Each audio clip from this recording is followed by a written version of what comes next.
Our spotlight today is on the sacred cow, the secret rapture. And I have to tell you that the popular doctrine today, it's a sacred cow in need of killing, is this idea of a secret rapture where God's people suddenly disappear from the earth and without any explanation. And before I go on, let me tell you my history with this whole idea about the second coming. We were saved in 1971, and first book I read beside the Bible after I became a Christian was Hal Lindsey's late great Planet Earth. The late great Planet Earth. Everybody was reading it. I was a new Christian. I said, well, I'll read it. And actually, it was very intriguing. It was fascinating in many ways. It was a smash hit. It was the best-selling nonfiction book in the world in the 1970s, if you can imagine.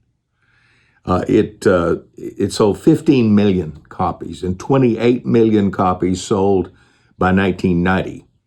Hal Lindsey went on to write 35 more books on biblical prophecy. Hal Lindsey, if you don't know, has been married 4 times. He's now 91 years old, and he continues to minister. He has a net worth estimated at $45 million.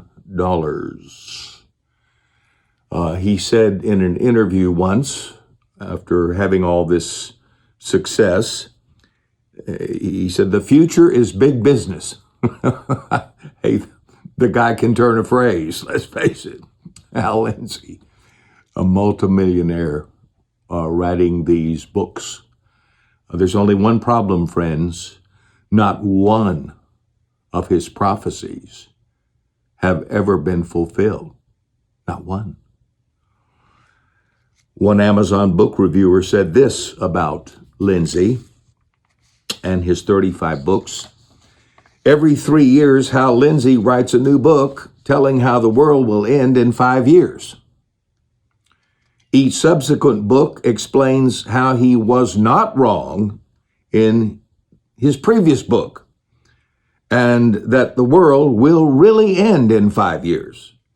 He has followed this pattern for 30 years. So how is it that he is acknowledged as, quote, the foremost authority on biblical prophecy in the world today? Question mark. You know, this guy writes, I'm an electrician. If I was doing my job that poorly, as he has done prophesying for 30 years, I doubt I would be the foremost authority on being an electrician. And yet this is exactly what's going on today. It's nuts. It's crazy. And I'm not trying to diss Hal Lindsey, by the way. I honestly, I loved his first book.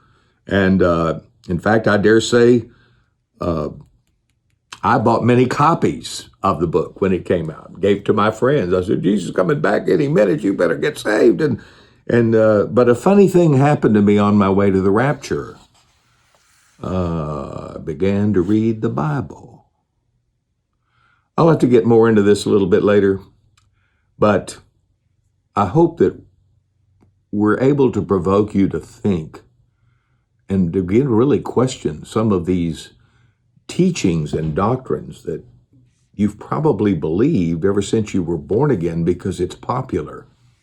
And if anybody says anything to contradict it, you get upset because it's a sacred cow in your life. But we need to think, beloved, biblically.